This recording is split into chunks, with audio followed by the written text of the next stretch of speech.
Jakarta Sri Damayanti mengaku prihatin dengan kasus korupsi di pendidikan yang terjadi di Unila. Sebab dengan adanya segelintir orang yang melakukan tindakan melanggar hukum, lembaga pendidikan ikut tercoret nama baiknya.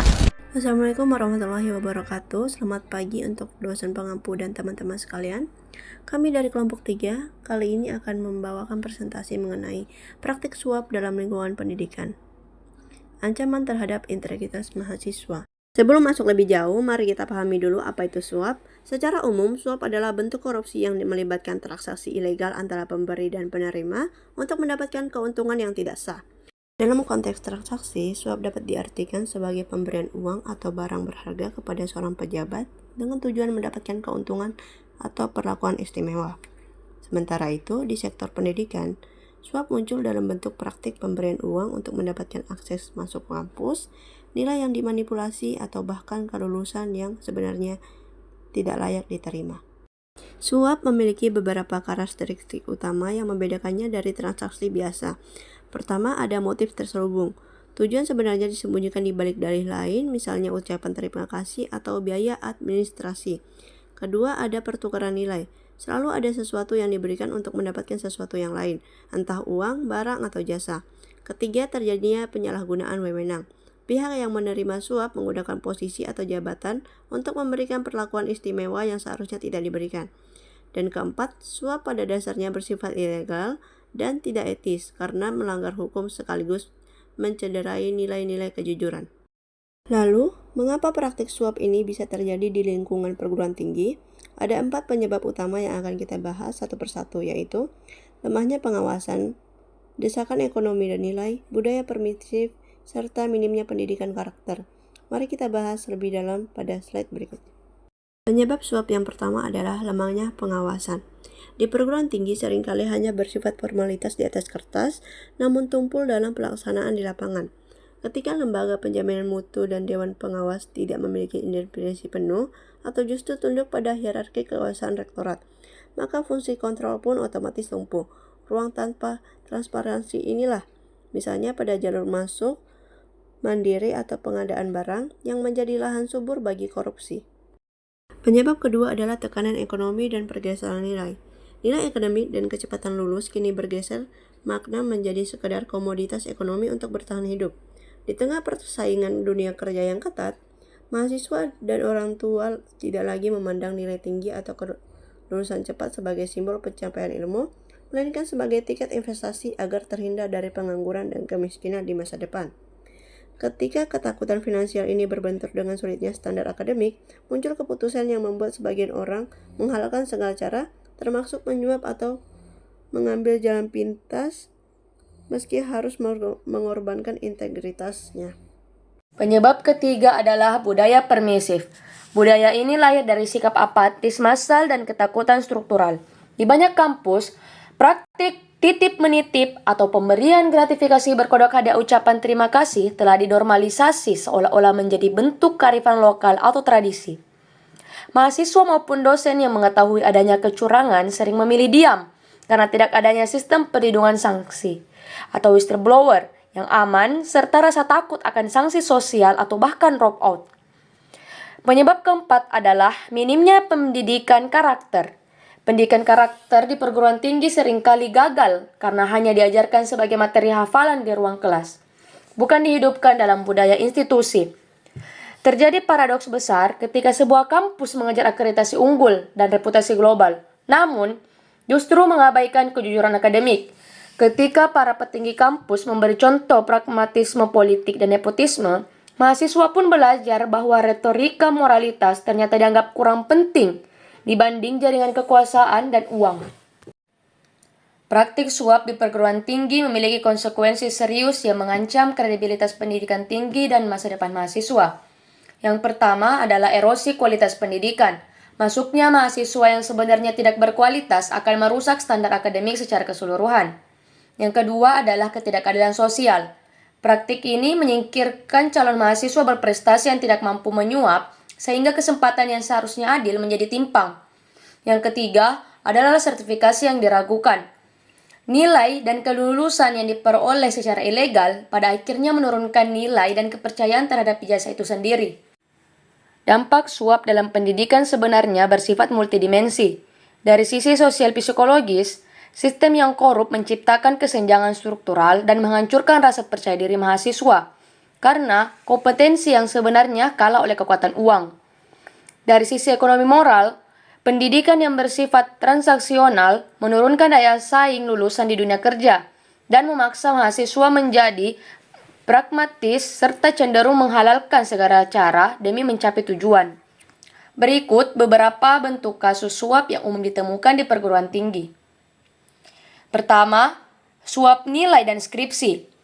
Mahasiswa membayar dosen agar mendapatkan nilai bagus atau agar skripsinya cepat disahkan tanpa melalui proses yang seharusnya, sehingga merusak integritas akademik. Yang kedua, calo penerimaan. Individu atau kelompok yang menjanjikan kursi di universitas melalui koneksi ilegal seringkali dengan biaya yang sangat besar dan tidak transparan. Yang ketiga, korupsi pengadaan.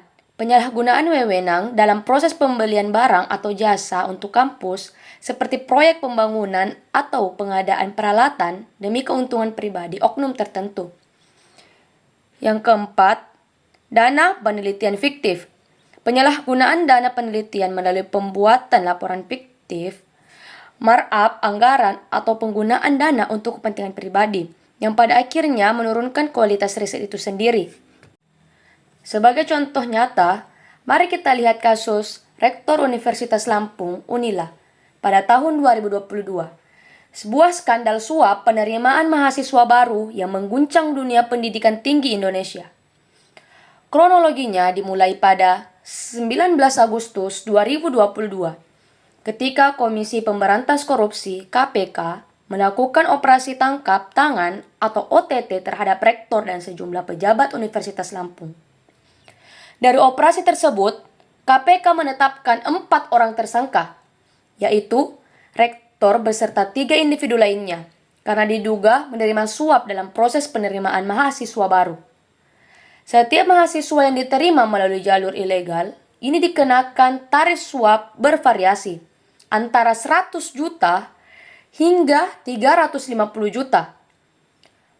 Total dana suap yang berhasil dikumpulkan dari praktik ilegal ini diperkirakan mencapai sekitar 5 miliar.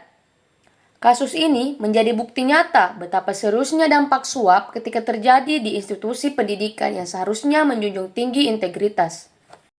Dari kasus tersebut, kita bisa menarik beberapa pelajaran penting dalam menegakkan integritas akademik. Pertama, suap merusak nilai-nilai leluhur, mengikis keadilan, kejujuran, dan nilai esensial dari pendidikan itu sendiri. Kedua, kita seharusnya menyadari bahwa mahasiswa adalah korban. Sistem yang korup merenggut kesempatan dan hak atas masa depan mahasiswa yang jujur dan berprestasi. Ketiga, dibutuhkan tanggung jawab bersama. Peran aktif seluruh elemen bagi mahasiswa, dosen maupun wali sangat diperlukan untuk mencegah praktik ini. Keempat, kita perlu membangun sistem berbasis etika melalui tindakan nyata untuk membangun sistem yang konsisten, akuntabel, dan transparan.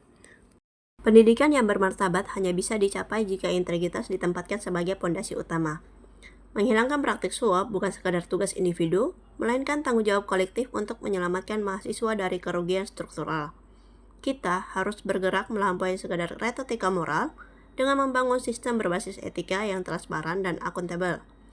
Melalui kolaborasi aktif seluruh civitas akademika, marwah perguruan tinggi dapat dipulihkan demi melahirkan generasi penerus yang jujur dan berdaya saing tinggi. Lalu, apa saja upaya yang bisa dilakukan untuk mencegah suap di kampus? Yang pertama, ada transparansi dan audit. Menerapkan sistem pemantauan dana yang terbuka serta audit keuangan independen untuk menutup ruang gelap terjadinya manipulasi. Yang kedua, ada perlindungan whistleblower. Menjamin keamanan, kerahasiaan, dan kanal pelaporan anonim bagi siapa saja yang berani mengungkap kecurangan. Ketiga, penegakan hukum tanpa pandang bulu, memberikan sanksi yang tegas, mengikat, dan transparan kepada semua pelaku, baik pemberi maupun penerima suap. Keempat, edukasi integritas mahasiswa. Pencegahan korupsi di kampus tidak akan berhasil jika hanya mengandalkan perbaikan sistem aturan, tanpa adanya perubahan pola pikir dari manusianya. Menutup celah suap membutuhkan pendekatan dua arah, memperketat pengawasan struktural melalui audit dan sanksi, sekaligus membangun benteng moral mahasiswa melalui perlindungan whistleblower dan edukasi. Peran krusial mahasiswa dalam memerangi korupsi. Sebagai mahasiswa, kita semua memiliki peran krusial dalam memerangi korupsi, khususnya suap di lingkungan kampus. Yang pertama harus kita lakukan yaitu berani menolak tegas segala tawaran jalan pintas akademis dari pihak manapun, dan tetap fokus pada proses belajar yang sesungguhnya. Kedua, berani melapor. Aktif melaporkan indikasi pungutan liar atau transaksi ilegal melalui sistem pengaduan anonim atau whistleblowing system yang disediakan kampus. Ketiga, edukasi komunitas. Membangun gerakan moral dan kampanye anti korupsi bersama organisasi mahasiswa untuk bersama-sama menolak budaya curang. Keempat, menjaga transparansi. Mengawal kebijakan kampus secara kritis agar proses penilaian dan birokrasi tetap berjalan adil dan terbuka bagi semua pihak. Sebagai penutup pembahasan, dapat kita simpulkan bahwa praktik suap di lingkungan pendidikan merupakan tindakan yang merusak integritas akademik, menciptakan ketidakadilan, serta menurunkan kualitas pendidikan. Suap dapat terjadi karena berbagai faktor, baik dari sisi individu maupun sistem, dan berdampak luas bagi mahasiswa, perguruan tinggi, maupun masyarakat secara keseluruhan. Oleh karena itu, pencegahan suap memerlukan komitmen dari seluruh civitas akademika melalui penerapan nilai kejujuran, transparansi, dan akuntabilitas. Sebagai generasi penerus, mahasiswa memiliki peran penting dalam menolak segala bentuk suap dan menjadi agen perubahan. Yang presentasi yang dapat kami sampaikan mengenai praktik suap dalam lingkungan pendidikan dan ancaman terhadap integritas mahasiswa. Semoga apa yang kita bahas kali ini dapat menjadi pengingat bagi kita semua untuk senantiasa menjunjung tinggi kejujuran dan integritas, baik sebagai mahasiswa maupun sebagai bagian dari civitas akademika. Seperti pesan penutup kita, mulai ada kejujuran untuk mewujudkan Indonesia bebas korupsi. Kurang lebihnya, kami mohon maaf apabila ada kesalahan kata atau kekurangan selama penyampaian materi tadi. Terima kasih banyak atas perhatian dari dosen pengampu dan teman-teman sekalian. Kami akhiri, wassalamualaikum warahmatullahi wabarakatuh. Kerja bakti menyusun neraka, kita miliki bahan bakarnya. Perihal waktu tunggu datangnya, O2 dijual oleh negara. Oh terima kasih kan usahanya.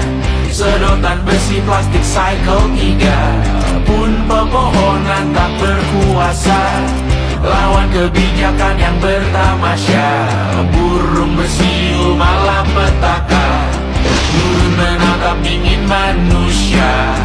Laut dan pegunungan kecewa, kudeta besar alam semesta. Siarkan kabar penelan surya, meleleh matikan kutub utara. Amalkan tarian penghancur raya, kobarkan tarian penghancur raya.